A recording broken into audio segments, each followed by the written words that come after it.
maintenant ak période post-Covid. xam nga aujourd'hui l'actualité c'est l'éducation.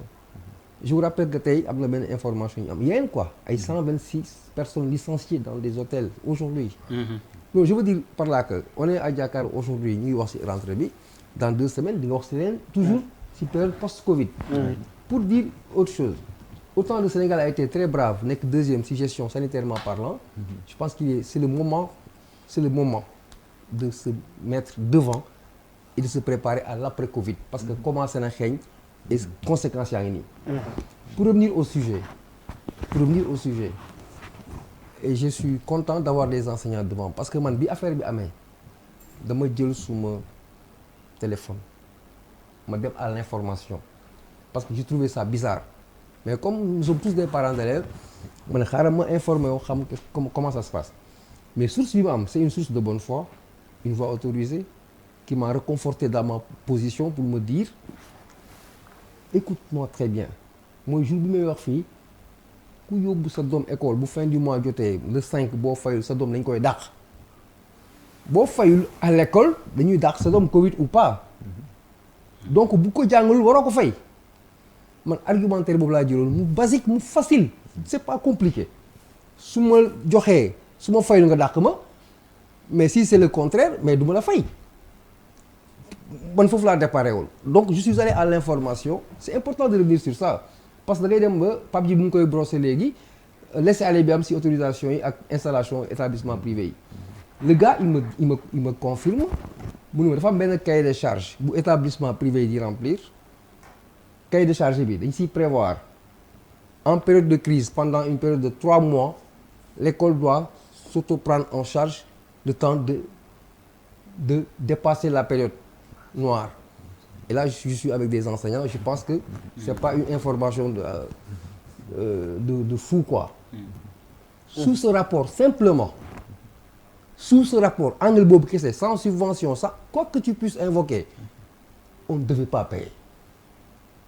Si l'information est du béton. Et je pense que c'est du béton. Parce que waxoon naa ko gisuma ko weddi et fi ma ko jëlee dafa wóor sauf ma bàyyi benn marche le temps ñu may démentir cahier de charge bu Sénégal pour installer une école privée da nga koy signer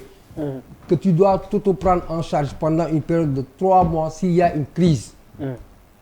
Il y a exactement une crise de 3 mois de suspension de cours de 3 mois. Donc d'office encore benn argument on ne devait pas payer.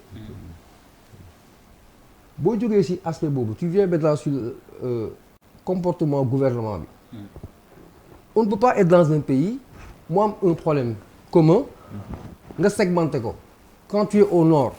c'est couleur bleue quand tu es au sud c'est jaune je veux dire par là dafa am benn seetaan bu ci am. L'éducation nationale est gérée par un boss c'est un seul ministre qui coiffe toute l'éducation du Sénégal il y en a pas deux. Fii amul tendance amul parti pris amul dara c'est une administration commandée par une personne qui est sous la tutelle d'un président de la République. Donc il fait sa signature c'est applicable partout. Pourquoi moom tergiversation yooyu c'est des questions qu'on doit se poser bref lii nii éducation bii nii dafa war a servir exemple bi ñu càmbaraat lu bari xam nga Covid xaw ma la Covid de Covid moi j'ai un problème j'ai aucun respect pour lui xaw ma la nga wax le ou la hein jarul xam waaw à quelque chose de valeur est bon ça veut dire que Covid autant il est atroce il est insaisissable autant il te met devant des faits il t'oriente quoi da lay war a wax na yow fi nga war a teg sa tànk moo tax éducation bi dañ ko yàgg jàmbat installation anarchique école privée des enseignants qui ne sont jamais d'accord avec l'État qui ne comprennent pas pourquoi est-ce que nous avons des syndicalistes enseignants est-ce que nous avons des politiciens enseignants est-ce que nous avons des élèves politiciens ça va dans tous les sens autant il y a une marge très équilibrée classique orthodoxe mais autant il y a loo xamante ni la périphérie qui gangrène et finalement qui emporte même le bon c'est un débat de fond. Mais je répète pour conclure d'ailleurs période pré-post-Covid pré man laa ko woowee pré-post-Covid parce que Covid bi jeexagul pré-post-Covid je te jure ça a commencé il faut que les gens s'y mettent dès à présent parce que on va vers des situations extrêmement compliquées et su boobaa nag c'est vrai que bakkan moom moo gën a fort yàlla nañu yàlla dimbali ñu yemale foofu ñàkk bakkan yi waaye tamit ba mbër la de. mais Papis da nga war a yox buuba parole yow daf mel ni da nga ko contre quoi. dama contre